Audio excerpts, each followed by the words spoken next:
Habib Salim Jindan dikabarin sama muridnya, Beb, Maman meninggal.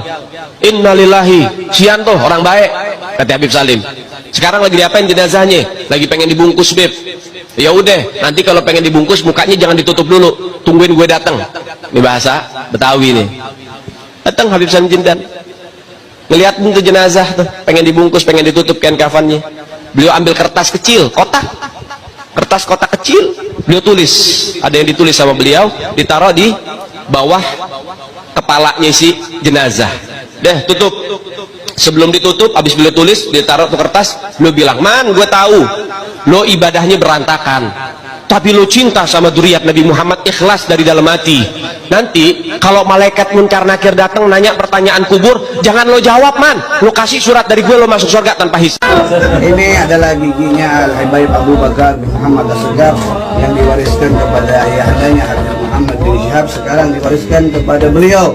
Yang mudah-mudahan beliau pun mewariskan kepada cucunya, anaknya dan turunannya. Mudah-mudahan kita berkah. Mana umat Nabi Muhammad yang bicara cinta kepada Nabi Muhammad? Mana mereka yang mengharap syafaat saya punya kakek, tapi mereka telantarkan anak cucu baginda Nabi Muhammad? Makanya kita kalau pengen berakhlak sama keluarga Nabi, jangan kasih zakat. Kasih apa? Kasih hadiah. Jangan kasih infak sedekah, kasih hadiah kepada mereka. Pahalanya jauh lebih besar daripada zakat dan infak kepada keluarga baginda Nabi Muhammad. Dan ini Bib, cash. Amin. Ini cash dan ini cash baru buat Habib, semoga bisa jadi kendaraan surga buat kita. Amin. Saya doakan Habib Abdullah juga dapat. Amin. Habib Ghasir juga dapat. Mobil khusus, mobilnya yang keren. Amin. Assalamualaikum. Mau dicobain dulu kan? Mantap surantap. Nanti termasuk panitia hari kiamat itu, panitianya kiamat itu adalah keluarganya Nabi SAW. Mereka adalah panitianya. Nanti termasuk panitia hari kiamat itu, panitianya kiamat itu adalah keluarganya Nabi SAW. Mereka adalah panitianya. Berapa? Mi'abed minal jin. 100 keluarga dari bangsa jin, 100 keluarga dari bangsa jin itu mendapatkan uluran tangannya Habib Muhammad Shoaibul Mirbat. Oh my god, wow. Wah, ini dermawannya kelewatan ini. Hah? Bukan pelitnya yang kelewatan, dermawannya kelewatan. Omongannya gede terus. Sampai bangsa jin dong. Makanya kita ini punya teman dari bangsa jin, saudara sesama se-Islam.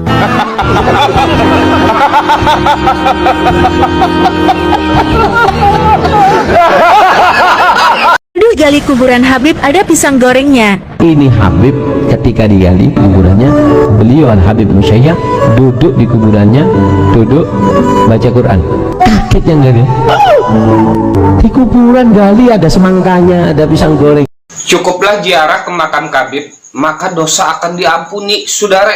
Aku habis datang dari suatu kaum, suatu kelompok, suatu orang-orang hamba-hamba yang mana siapa orang yang menziarahi pemakaman mereka dengan niat yang benar, niat yang bagus, maka dia keluar dari ziarah tersebut, keluar dari dosa-dosanya seperti dia dilahirkan dari perut ibu.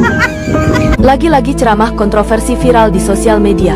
Kali ini salah satu Habib mengatakan bahwa Nabi Muhammad mencium tangan Habib yang sudah meninggal. Said Al-Amudi ini udah ratusan tahun meninggal nih. Anda tahu apa yang terjadi? Kuburannya kebelah jadi dua. Bangkit itu Syekh Said Al-Amudi sama jasad-jasadnya. Dia katakan, Waalaikumsalam warahmatullahi ya ahlul bait Rasulillah. Kemudian diambil tangan itu Habib, dia cium tangan, kemudian akhirnya balik lagi ke kubur, masuk lagi. Habib Ali itu menteri keuangannya Allah. Saya asal ke Solo nggak pernah dia keluar duit.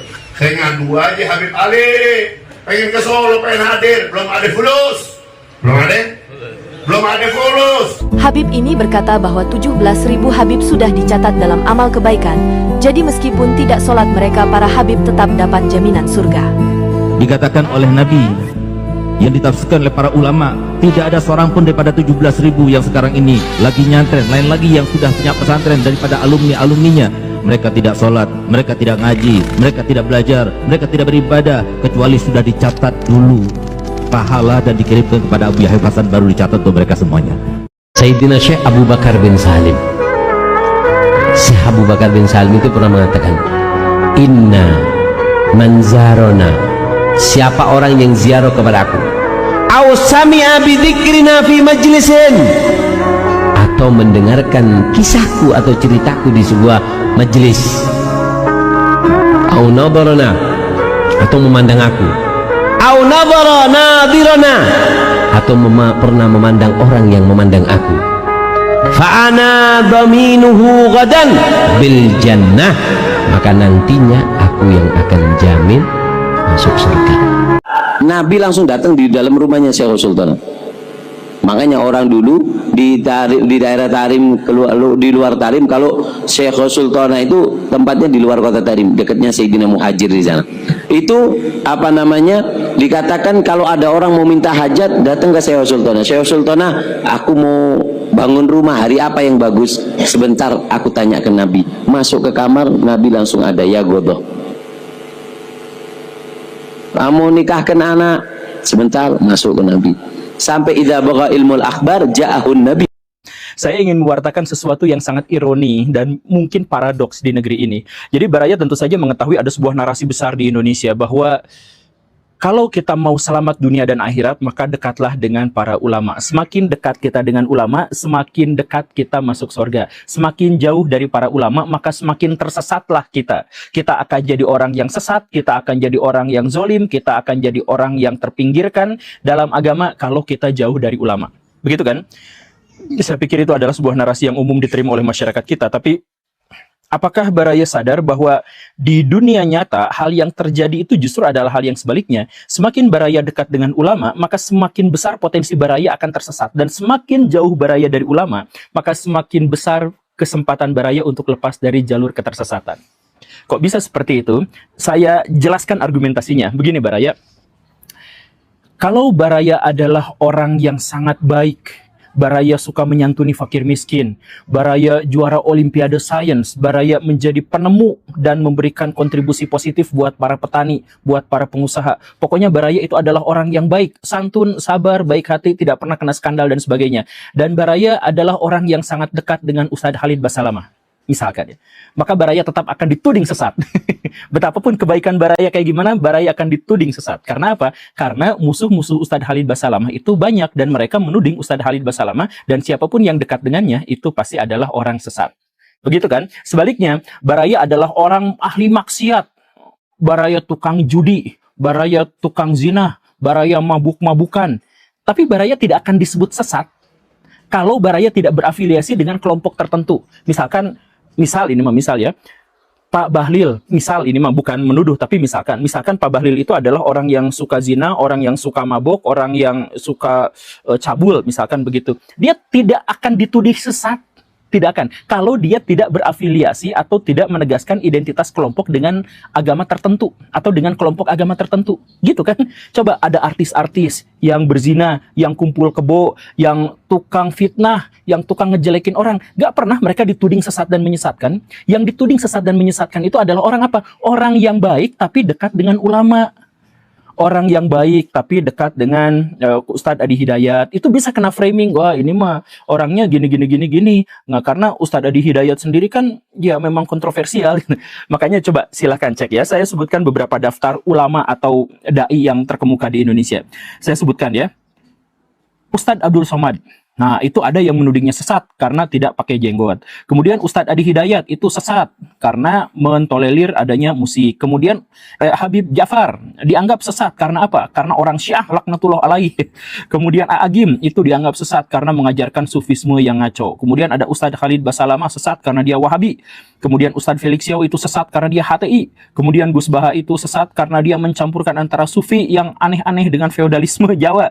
Kemudian Buya Syakur itu juga sesat karena dia liberal. Quraisy Shihab itu sesat karena anak-anaknya tidak berhijab dan lain sebagainya. Nah, tudingan-tudingan sesat itu justru adalah tudingan kepada para ulama, pada orang-orang yang dekat dengan agama. Baraya cek konten-konten YouTube itu ya yang banyak gitu.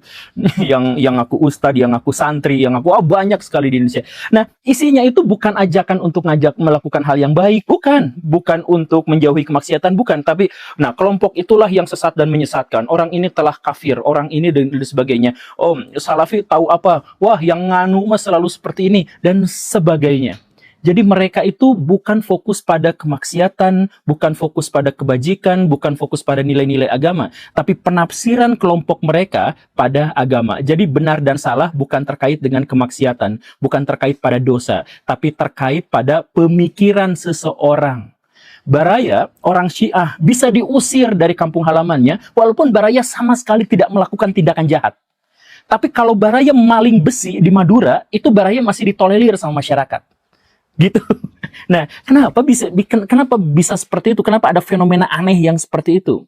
Ya karena sudah sering saya paparkan bahwa orang-orang di seluruh dunia Islam, khususnya di Indonesia sekarang, mereka tuh punya penyakit asobiyah.